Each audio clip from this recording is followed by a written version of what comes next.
Hello दोस्तों, नमस्कार। आज मैं आपको टीजीटी से संबंधित जो टॉपिक है जनसंख्या के सिद्धांत। टीजीटी में एक टॉपिक है जनसंख्या का सिद्धांत, उसी पर आपको आज मैं एक्सप्लेन करूंगा। उससे संबंधित 3 से 4 क्वेश्चन देखने को मिलते हैं टीजीटी पीजीटी में। तो मेरा कोशिश रहेगा कि इन 3 से 4 जो क्वेश्चन टीजीटी पीजीटी में पूछे जाते हैं जनसंख्या के सिद्धांत से, वो आप लोगों के क्लियर हो जाएं। तो इसलिए मैं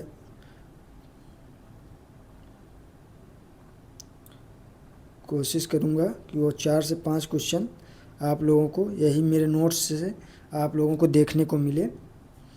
तो चलिए स्टार्ट करते हैं दोस्तों। पहला नंबर जो टॉपिक आता है दोस्तों, अशोधित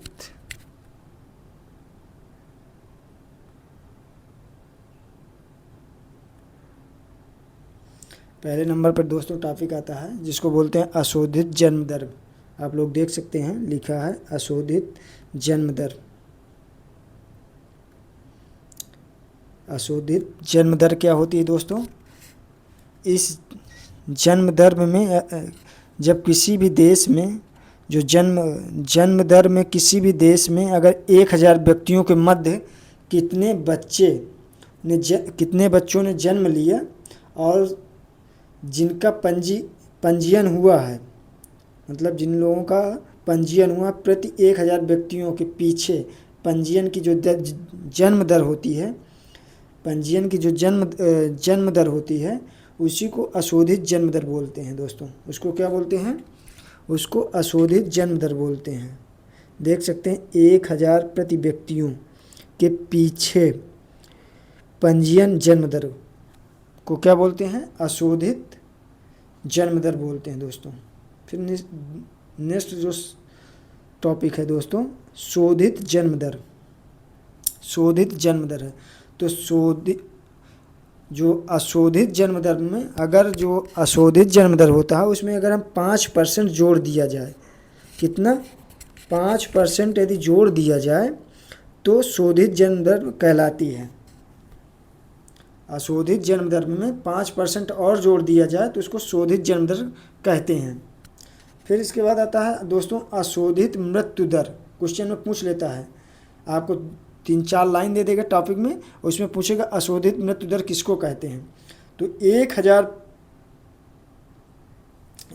प्रति व्यक्तियों के पीछे मरने वाले व्यक्तियों की दर पूछा जाता है। जो है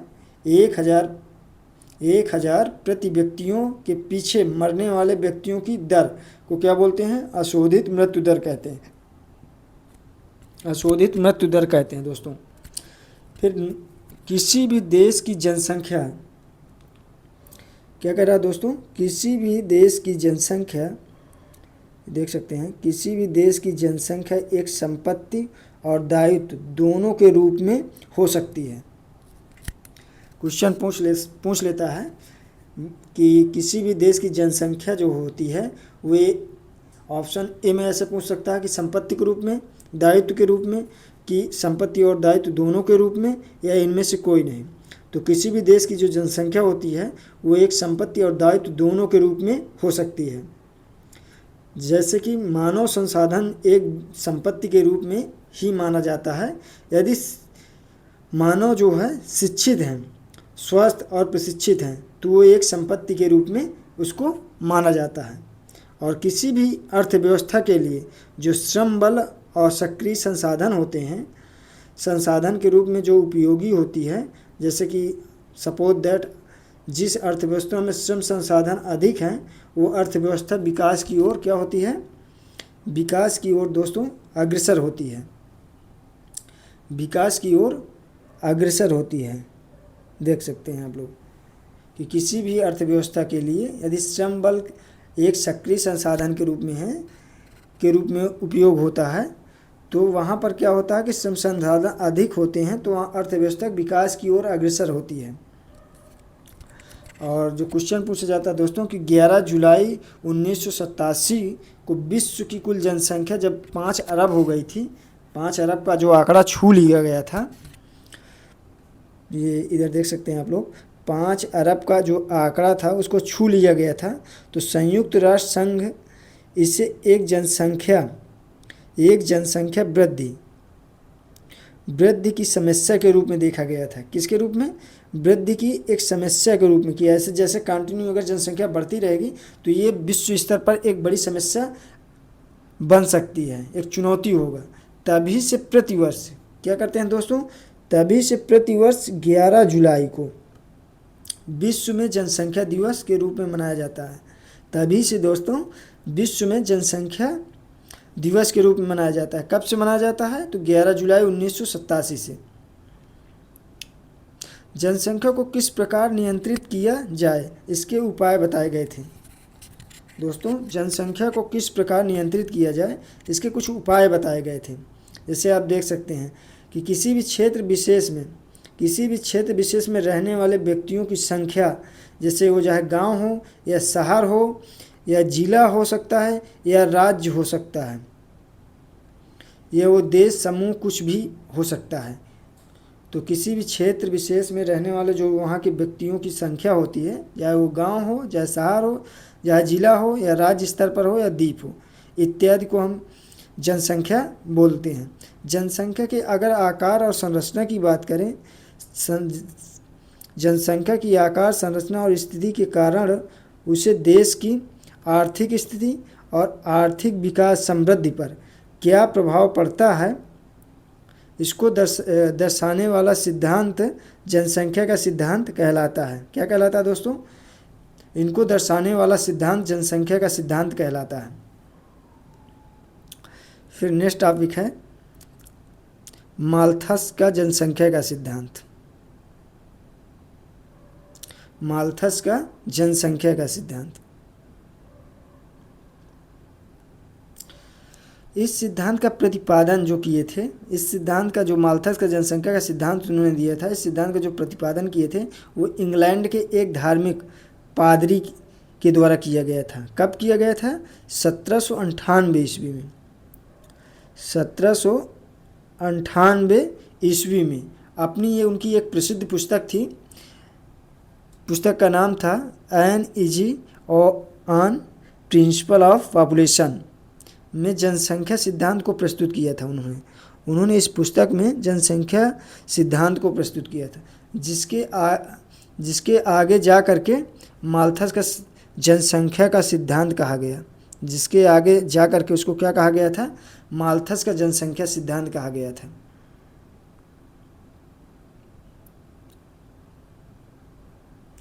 फिर माल्थस से पहले जितने भी जनसंख्या के संबंधित सिद्धांत दिए गए थे वो पूर्णतः आशावादी थे। जितने भी सिद्धांत दिए गए थे वो पूर्णतः आशावादी थे। देख सकते हैं आप लोग कि जनसंख्या के जितने भी पहले सिद्धांत दिए गए थे माल्थस से पहले, वो पूर्णतः आशावादी थे। कैसे थे? आशावादी थे। इनके अनुसार जनसंख्या केवल वहाँ तक बढ़ेगी जहाँ तक देश में संसाधन उपलब्ध हैं। कहाँ तक बढ़ेगी दोस्तों? केवल वहाँ तक बढ़ेगी जहाँ तक देश में संसाधन उपलब्ध हैं। फिर उन्होंने कहा था कि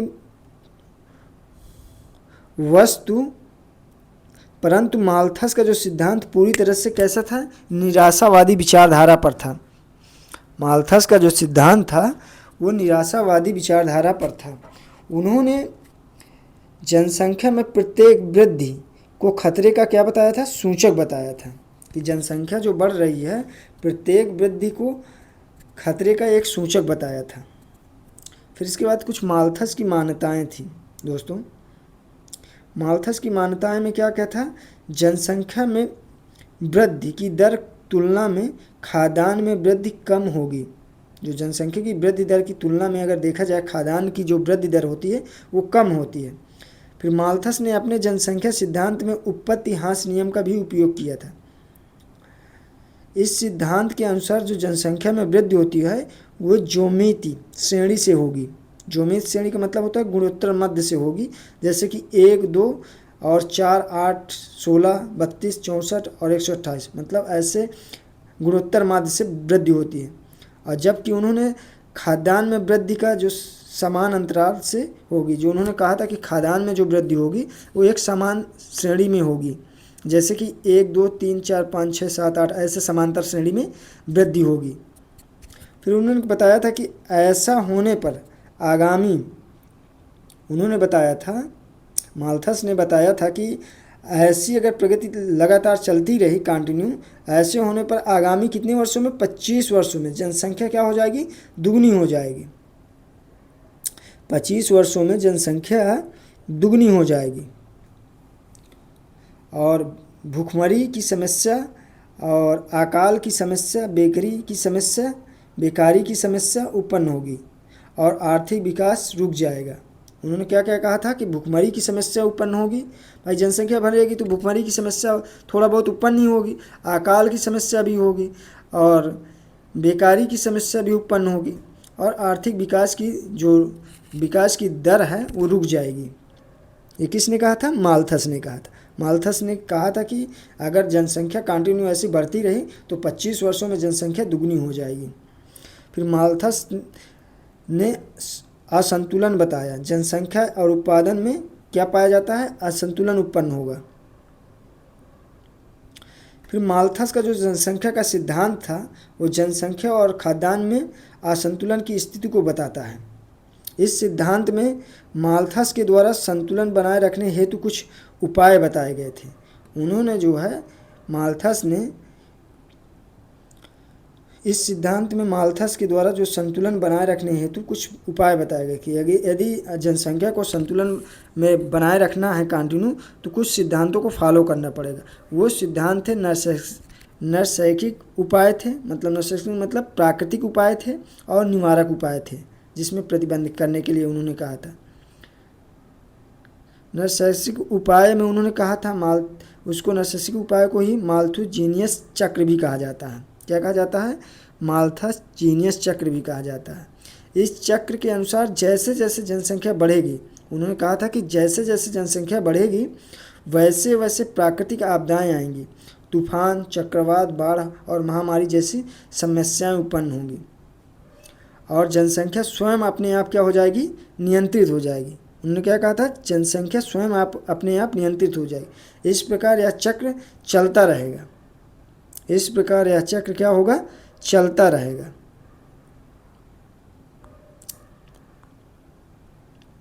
फिर माल्थस ने अपने जनसंख्या के सिद्धांत में एक निवारक उपाय अपनाने की सलाह भी दिए थे, जिसमें उन्होंने कहा था कि ब्रह्मचर्य रहें और देरी से विवाह करें। क्या करें, या तो आप ब्रह्मचर्य रहें या तो ब्रह्मचर्य होने के बाद साथ साथ उसको अगर विवाह करना है तो थोड़ा देरी से, लेट से करें, बाल्य अवस्था में ना करें और धार्मिक जीवन यापन करने के पर उन्होंने जोर दिया था।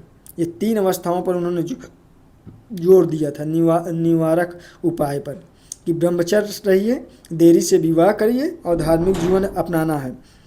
फिर उन्होंने कहा था माल्थस ने धार्मिक पादरी थे, उन्होंने धार्मिक पादरी होने के कारण उन्होंने जो कहा था कि परिवार नियोजन जैसे कि गर्भपात, कृत्रिम उपाय से संबंधित निवारकों को नहीं अपनाने को कहा गया था, क्योंकि वो एक धार्मिक पादरी थे। तो उन्होंने ऐसे जो पाप वाले कार्यक्रिया हैं उन पर प्रतिबंध लगाने के लिए उन्होंने नहीं कहा था, जैसे परिवार नियोजन या गर्भपात कृत्रिम कराना, ये सारे निवारकों पर उन्होंने अपनाने को नहीं कहा था पब्लिक को।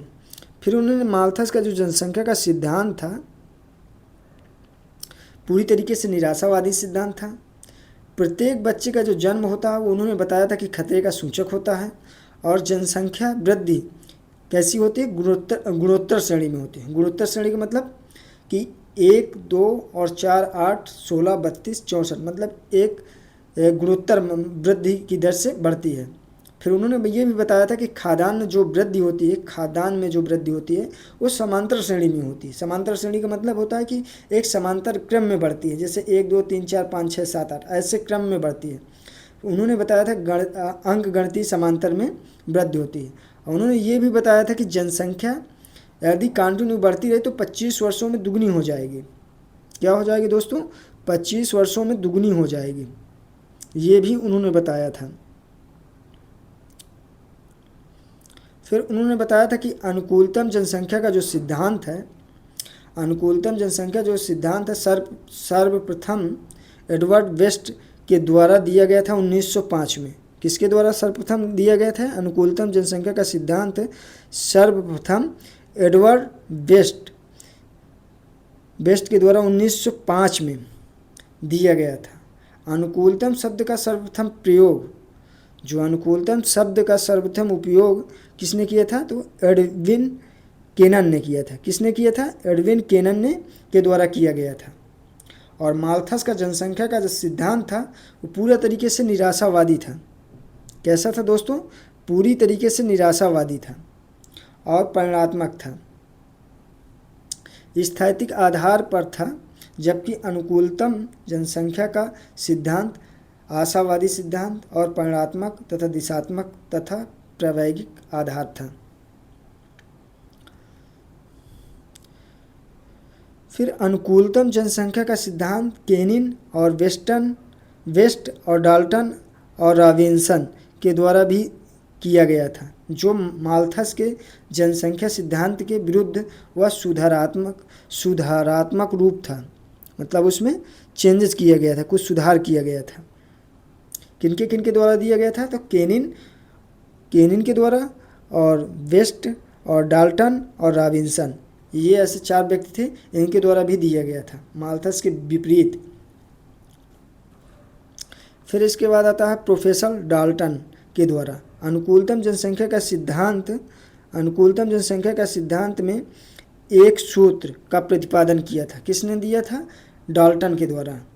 वो सूत्र था देश में जनाधिकार और जनाभाव की गणना करने के हेतु सूत्र उन्होंने दिया था। किसके लिए दिया था? उनको जो मेन ऑब्जेक्ट था, उद्देश्य था, देश में जनाधिकार और जनाभाव की गणना करने का सूत्र उन्होंने दिया था। उस सूत्र में क्या दिए थे? यम बराबर A-O/O। यम का मतलब होता है असंतुलन की स्थिति जिसमें जनाधिकार और जनाभाव को दर्शाया गया है। ए का मतलब होता है वास्तविक जनसंख्या और ओ का मतलब होता है अनुकूलतम जनसंख्या पर उन्होंने फोकस किया था। तो ये जो फार्मूला यम बराबर A-O/O दिए थे, उसका मतलब यही उन्होंने समझाने का कोशिश किया है। फिर इसके बाद दोस्तों जो है, अगर हम देखें तो यम असंतुलन की स्थिति को दर्शाता है और A-O करने पर शून्य आता है। तो देश में जो अनुकूलतम जनसंख्या है, अगर A-O करने पर शून्य आता है, क्या आता है दोस्तों? शून्य आता है। तो देश में अनुकूलतम जनसंख्या है, इसका मतलब वहाँ पर देश में अनुकूलतम जनसंख्या। अगर हम यदि देखें A-O करने पर धनात्मक मान आता है, कैसा आता है? धनात्मक मान आता है। तो ऐसी दशा में देश में जनाधिकार की स्थिति होगी। कैसी होगी? जनाधिकार की स्थिति होगी। जनाधिकार की स्थिति होगी। A-O करने पर ऋणात्मक मान आता है, तो ऐसी दशा में देश में जनाभाव की स्थिति होगी। कैसी होगी दोस्तों? जनाभाव की स्थिति होगी।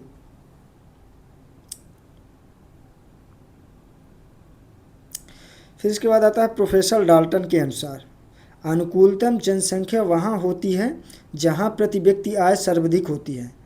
प्रोफेसर डाल्टन ने कहा था कि अनुकूलतम जनसंख्या वहाँ होती है जहाँ प्रति व्यक्ति आय सर्वाधिक होती है। क्या होती है? प्रति व्यक्ति आय की जो इनकम है वो सर्वाधिक होती है।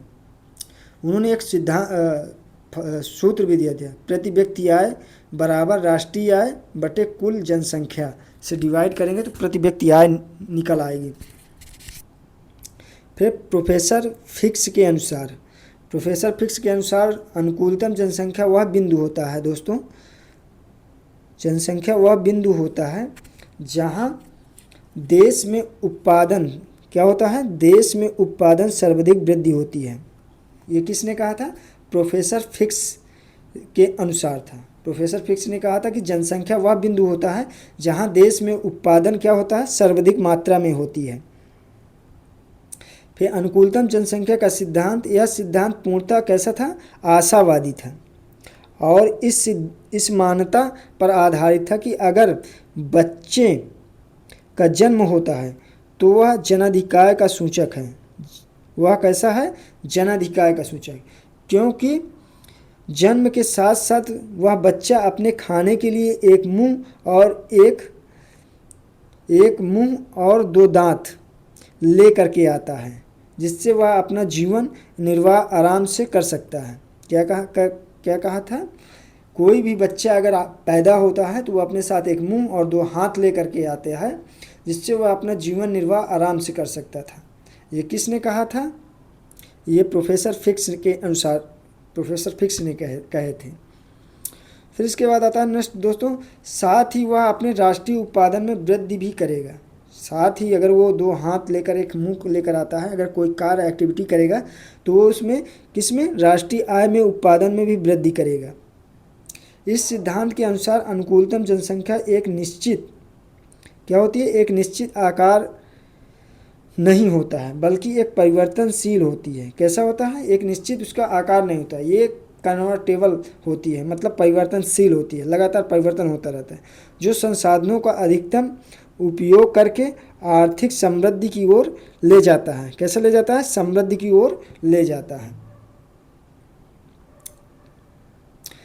अर्थात अनुकूलतम जनसंख्या वह बिंदु होता है जहां प्रति व्यक्ति आय सर्वाधिक हो। क्या हो, अनुकूलतम जनसंख्या वह बिंदु होता है जहां पर क्या होता है, प्रति व्यक्ति आय जो है सर्वाधिक हो और उत्पादन सर्वाधिक हो, और जहां उत्पादन के साधनों का अधिकतम उपयोग हो चुका हो। क्या हो सका हो, संसाधनों का अधिकतम उपयोग हो चुका हो।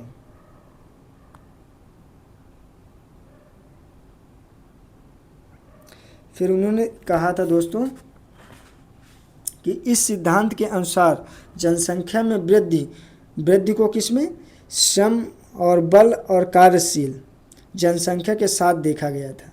जो इस सिद्धांत के अनुसार उन्होंने क्या कहा था कि जनसंख्या में जो वृद्धि को श्रम बल और कार्यशील जनसंख्या के साथ देखा गया था। फिर इस सिद्धांत के अनुसार किसी भी देश में अनुकूलतम जनसंख्या वह है जहां औसत उत्पादन सर्वाधिक हो। क्या हो, जहां पर औसत उत्पादन सर्वाधिक हो। इससे पहले की स्थिति जनाभाव की है, जो इसके पहले की स्थिति होती है वो जनाभाव की स्थिति होगी, और संसाधनों का उपयोग नहीं हो पाना होगी, और इस बिंदु के बाद की स्थिति जनाधिकार का सूचक होगी। क्या होगी, इस बिंदु के बाद स्थिति जनाधिकार का सूचक होगी। अनुकूलतम सिद्धांत के अनुसार जनसंख्या में वृद्धि के साथ साथ अनुकूलतम जनसंख्या में वृद्धि के साथ साथ श्रम और बल में भी वृद्धि होती है, जिससे उत्पत्ति वृद्धि और नियम लागू हो जाता है। क्या होता है, उत्पत्ति वृद्धि नियम लागू हो जाता है। अर्थात उत्पादन के साधनों को अधिकतम उपयोग होना प्रारंभ हो जाता है। क्या होता है, उत्पादन के जो साधन होते हैं उनको अधिकतम उपयोग प्रारंभ हो जाता है, और एक ऐसे बिंदु पर पहुंच जाते हैं जहां उत्पादन सर्वाधिक होता है। इससे अनुकूलतम जनसंख्या का बिंदु कहा जाता है। क्या कहा जाता है दोस्तों, इससे अनुकूलतम जनसंख्या का बिंदु कहा जाता है। फिर इस अनुकूलतम बिंदु पर औसत जो उत्पादन होता है सर्वाधिक होता है। कैसा होता है, सर्वाधिक उत्पादन होता है, औसत उत्पादन सर्वाधिक होता है। इस बिंदु के बाद भी अगर जनसंख्या में वृद्धि होती है तो सीमांत उत्पादन और औसत उत्पादन दोनों घटने प्रारंभ कर देंगे। क्या कर देंगे दोस्तों, इस बिंदु के बाद भी अगर जनसंख्या में वृद्धि होती है तो सीमांत उत्पादन और औसत उत्पादन दोनों क्या करते हैं, घटना प्रारंभ कर देती हैं।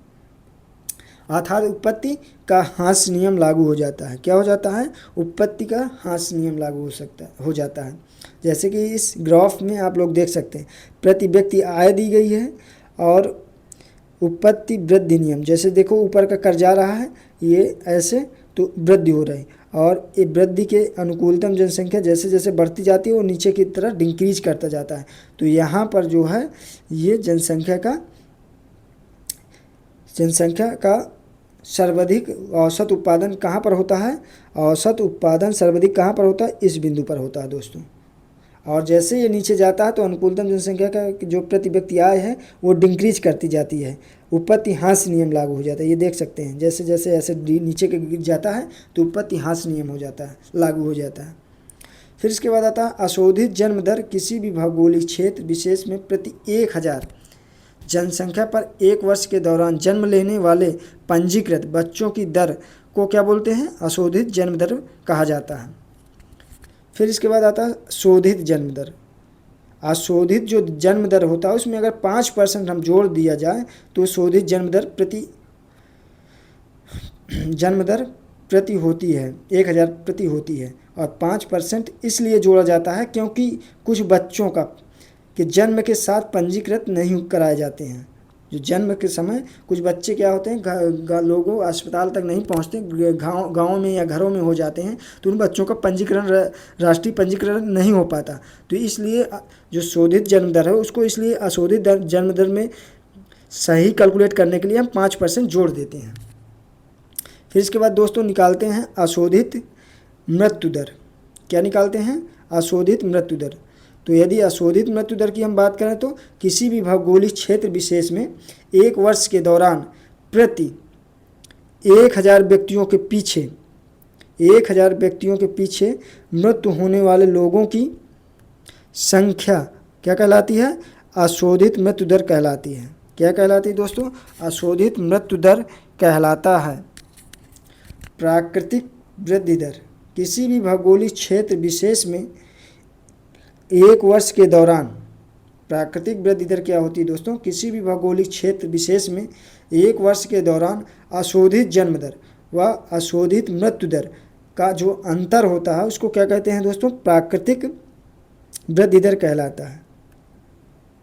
प्राकृतिक वृद्धि दर क्या है, किसी भी भौगोलिक क्षेत्र विशेष में 1 वर्ष के दौरान अशोधित जन्म दर व अशोधित मृत्यु दर का जो अंतर होता है उसको हम क्या कहलाते हैं दोस्तों, प्राकृतिक वृद्धि दर कहा जाता है। क्या कहा जाता है दोस्तों, प्राकृतिक वृद्धि दर कहा जाता है। अगर प्राकृतिक वृद्धि दर को हमको निकालना है तो कैसे निकालेंगे, प्राकृतिक वृद्धि दर बराबर क्या होता है, अशोधित जन्म दर, क्या होता है दोस्तों, अशोधित जन्म दर माइनस अशोधित मृत्यु दर। अगर अशोधित जन्म दर से अशोधित मृत्यु दर निकाल देंगे, माइनस कर देंगे, तो हमें प्राकृतिक वृद्धि दर पता चल जाएगा। क्या पता चल जाएगा दोस्तों, प्राकृतिक वृद्धि दर पता चल जाएगा। फिर हमको निकालना है जनसंख्या वृद्धि दर। यदि हमको जनसंख्या वृद्धि दर निकालना है तो यदि प्राकृतिक वृद्धि दर में जो निवल प्रवास दर का समायोजन कर दिया जाए तो जनसंख्या वृद्धि दर कहलाता है। क्या कहलाता है, जनसंख्या वृद्धि दर कहलाता है। जैसे कि आप लोग इसमें देख सकते हैं, जनसंख्या अगर वृद्धि दर को हमको देखना है तो यदि प्राकृतिक वृद्धि दर में निवल प्रवास दर का हम क्या कर दें, उसमें समायोजन कर दें, एडजस्टमेंट कर दिया जाए, तो जनसंख्या वृद्धि दर वहाँ पर निकल आएगी। फिर इसके बाद दोस्तों आता है निवल प्रवासी दर की गणना। भारत में आने वाले लोगों की संख्या माइनस करेंगे भारत से बाहर जाने वाले लोगों की संख्या, और बटे में करेंगे अनुमानित वर्ष के मध्य लोगों की संख्या से, तो हमें निवल प्रवासी दर की गणना निकल आएगी। फिर जनसंख्या वृद्धि दर, तो प्राकृतिक वृद्धि दर प्लस निवल प्रवासी दर दोनों को ऐड कर देंगे तो जनसंख्या वृद्धि दर निकल आएगी दोस्तों। फिर इसके बाद आता है जनसंख्या घनत्व। किसी भी भौगोलिक क्षेत्र विशेष में प्रति 1000 प्रति वर्ग किलोमीटर में रहने वाले लोगों की संख्या जनसंख्या घनत्व कहलाता है। लिंगानुपात को अगर देखें तो किसी भी भौगोलिक क्षेत्र विशेष में 1000 पुरुषों की तुलना में महिलाओं की संख्या को लिंगानुपात की दर कहा जाता है। फिर शिशु लिंगानुपात की दर देखें दोस्तों तो भारतीय जनगणना 2011 के अनुसार 0 से 6 वर्ष की आयु के जो शिशु होते हैं 1000 बालकों की तुलना में बालिकाओं की संख्या का गणना किया जाता है, उसे शिशु लिंगानुपात कहा जाता है। फिर शिशु मृत्यु दर, किसी भी भौगोलिक क्षेत्र विशेष में 1 वर्ष के दौरान कम से कम 1 वर्ष से कम आयु वर्ग के शिशु की मृत्यु प्रति 1000 जन्म लेने वाले शिशुओं की तुलना की जाती है, उसे क्या कहते हैं? मृत्यु दर कहते हैं।